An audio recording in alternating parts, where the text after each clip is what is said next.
The tush push, the brotherly shove, whatever you call it, may be the most controversial play in the National Football League. And there are people who are really split about if the brotherly shove should be banned. On one side, I think there's a group of people who don't think the brotherly shove should be banned. They think that it's a pretty fair play, and the Philadelphia Eagles just run it better than any other team in the NFL. Like, people make it seem like every team is having success running this play. We just saw the Minnesota Vikings try the brotherly shove twice with Kirk mother freaking Cousins, and it failed on both occasions. Like, not every team has success running the brotherly shove.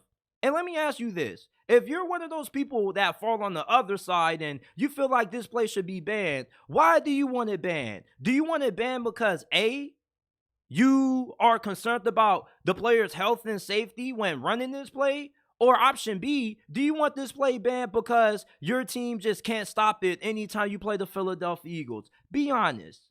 And I think that most people are going to, if they're being honest, say option B. Like, people make it seem like everybody else is having success running this play. The Philadelphia Eagles are the only team that runs this play to perfection. As I said earlier, on Monday Night Football, if you didn't see the game, go rewatch it. The 49ers tried the brotherly shove, the tush push twice, and it failed. You just can't run the tush push with any quarterback. Jalen Hurts squashed like 600 pounds. He's one of the most athletic and strongest quarterbacks in the National Football League. You can't be running this play with a guy like Mac Jones, Kirk Cousins, unathletic quarterback. Jalen Hurts is the main reason why this play is so effective. Plus, the Philadelphia Eagles have arguably the best offensive line in the NFL, led by Jason Kelce, one of the greatest centers to ever play this game. I don't think that the brotherly shove should be banned. I just think that the reason why many people are upset with this play is because the Philadelphia Eagles just run it to such perfection, and people just hate perfection. They hate things that work. They hate things that can't be stopped. If you got a problem with the tush push, find a way to stop it, or just try to find a way to run it as good as the Philadelphia Eagles. Now, I do think that this play does pose a health risk to these players, especially when you look at everything that's going on the bottom of these piles. Like, eventually, like, these defensive linemen are going to get even more aggressive, and we already saw earlier in that 49ers game a guy jump over the top of the pile. Like, what if somebody jumps over the top of the pile and lands wrong and breaks their damn neck? Or somebody ends up getting rolled on? Like, this is a rugby play for a reason. Rugby plays aren't meant to be in National Football League plays, because the rugby leagues are a little bit more unorganized or unorthodox when it comes to the NFL game. I feel like the NFL game is a little bit more controlled. I feel like rugby is just kind of like playing backyard football with your friends. You ever play hot ball?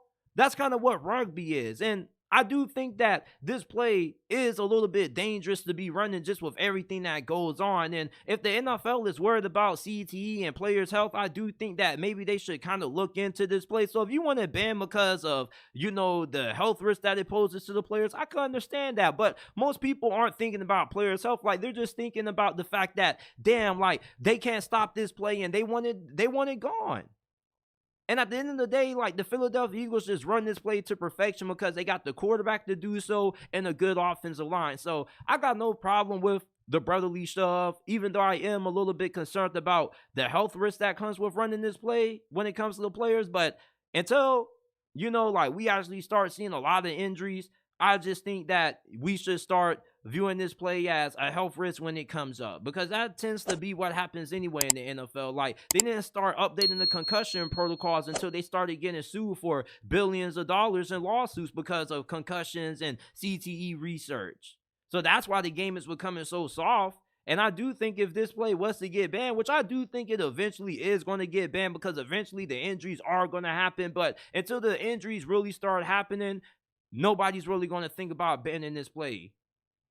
That's just how it works in the world. We don't really take action until we're forced to take action most of the time.